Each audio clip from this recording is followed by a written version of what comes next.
All right, good. So I want to talk about tone, just to give you an idea. I drew a picture of two babies here. Okay. So like I said, I work with a lot of kids on the spectrum and things like that. The right hemisphere develops the general tone of all the muscles in your body, and the left hemisphere is more specific for fine motor things. So if the right hemisphere is working well, it's going to inhibit my flexors and cause extension. So most of the kids on the spectrum, we know that they have like a right hemisphere weakness or deficit. So if you look at these two babies here, if I look at these two, which one do you think might I be looking at thinking, okay, I might be a little worried about that child's development?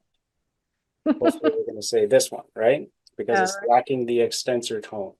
So lack of tone in babies, like if I pull a baby like this and I lift them up, there's something called head lag. We look for that in babies. If I see head lag in a baby that's at past 3 months old, it's a very big red flag that there's something going on and the brain is not developing the tone of their muscles. Okay.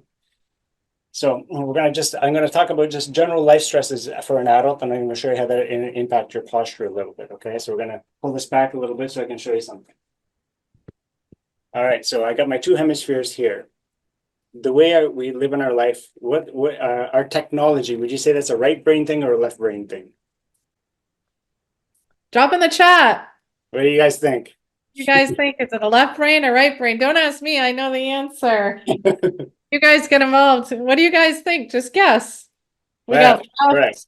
Yep. Okay, so our technology is all pleasure-based, quick dopamine kind of give me the quick rush. And what that's doing is it's causing our brains to have more of a dominance on our left side.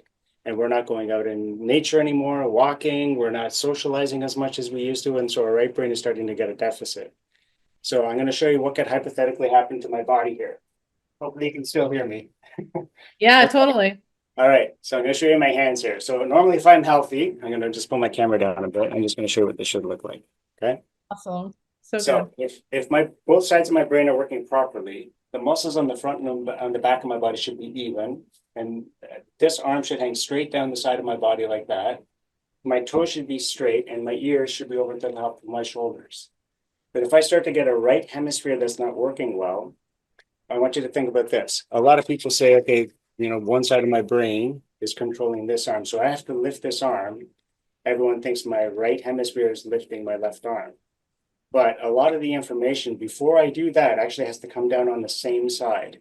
So the right side of my brain has to control what we call the shunt stabilizers on this side to stabilize my body before I make the movement. Because if I just do that, I would just fall over. So my brain has to prepare this side of my body. So lots of information comes down the same side first before I'll make a movement over there. Okay. So if my right hemisphere is weaker, it's not going to be inhibiting my flexors on this side as much. And we see a general pattern over and over again with people. Almost everybody in society is going to start having this. Their chest muscle is going to be a little tighter on the right side, and that's going to cause their hands to look like this on that side. You can see that? Instead of being down on my side, it's kind of turned in a bit like that. The other thing that might happen is their bicep might stay tight and they'll always bend like this. So there's some people, they're standing totally relaxed. Instead of their arm like this, it's always bent a little bit like that. That's their resting pattern. There's a bit of excessive tone in their bicep. And then on the same side, what happens is, just so I can give you a little caveat here. So when we're like this is our development. The arms and legs are kind of facing each other like this. Okay, they're both facing in. And then as we start to develop and go up, the bottom half of our body turns back the other way so the legs can go around. So when we look at the neurology, we kind of divide your body in half and we call it the T6 or the sixth vertebrae. So above T6, this side is going to be inhibiting the front compartment, and below T6 is going to be inhibiting the back compartment so we can stay upright. Okay. So on the bottom side, what will happen is that instead of my feet being like this, the hamstring might pull that foot out to the side like that. So this person is going to have a tendency to have maybe calcific tendonitis because their arm is always tucked in like this. They might Mhm. always have pulls on their bicep. These might be tight, and that might cause shoulder problems as well. They might end up having carpal tunnel on this side all the time because these flexors are always a bit tighter, causing imbalances here. And then they'll usually end up having hamstring pulls, calf problems, or ankle sprains on the same side. So that's when the right brain is weak. That's typically what might happen down the right side of the body. Okay, just because of our technology pushing us all towards this left-sided thing. So I'm going to go through a couple of scenarios if you're okay with this with kids and things Go like that. for it. Is that okay? All Yeah, right. so good. So as the baby's coming down like this, typically the head comes down and it starts to come out. And there's a maneuver called the Ritkin maneuver in the hospital. And what happens is as the baby's head comes out, the doctors will usually try to grab it and go like this to clear the top shoulder often. So when you do that really big pull like that, that can actually cause a bit of distress on the upper vertebrae here. So most of the people on your, I know people have been following you for a while, they've probably all heard of the vagus nerve, right? So there's a few nerves that come out right in front of this. If there's a hole in your head here where there's blood vessels and nerves come out, it's right in front of the first and second vertebrae in our neck. So if this happens, if the doctor happens to pull really hard, and sometimes it's necessary, it's just, you got to get the baby out, right? So if they do that, then there could cause strain and inflammation here. So let's say the mother's had a highly inflammatory diet and eating lots of, refined sugars and everything, setting up the baby for a bad situation too, lots of inflammatory state. So if there's a big inflammatory state in the upper vertebrae here, that might start irritating the vagus nerve on this side.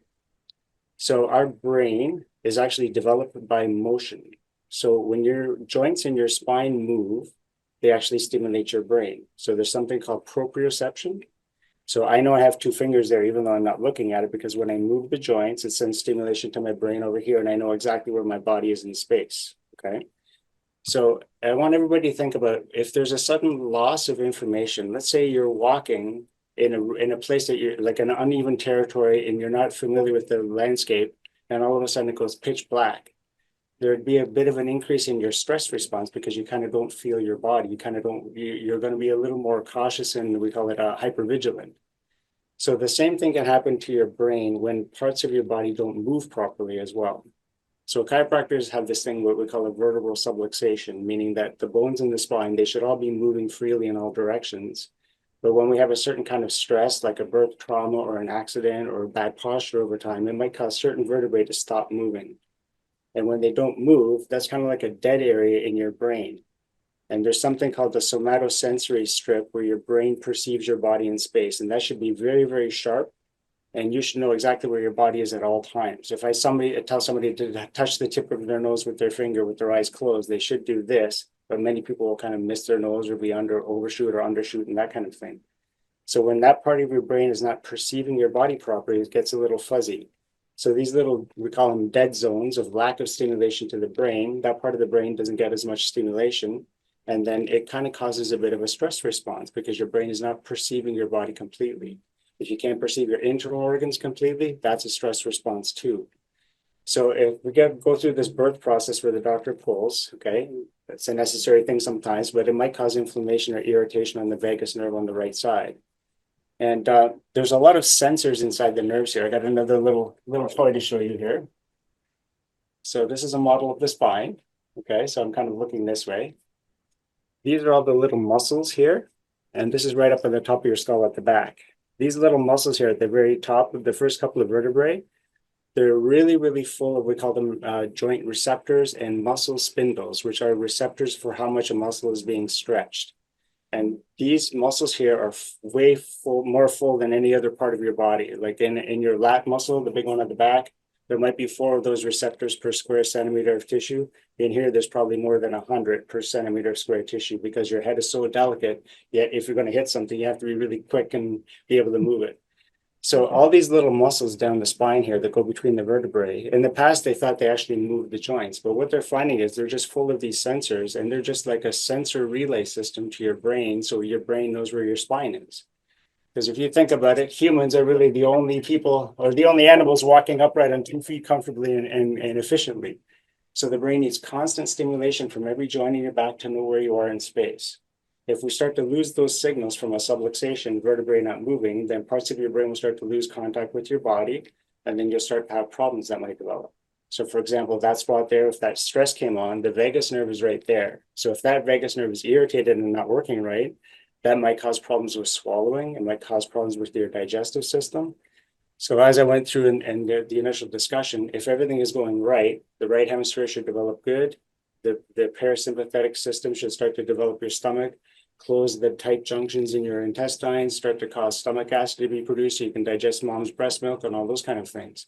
But if you have an irritated vagus nerve right from the birth process, then this itself might be painful for the baby and they might be crying, and we call it colic. But because the vagus nerve is not working right, that might actually upset the digestive system, cause lack of stomach acid, lack of peristalsis from the contraction of the swallowing mechanism, and all sorts of things can happen from there.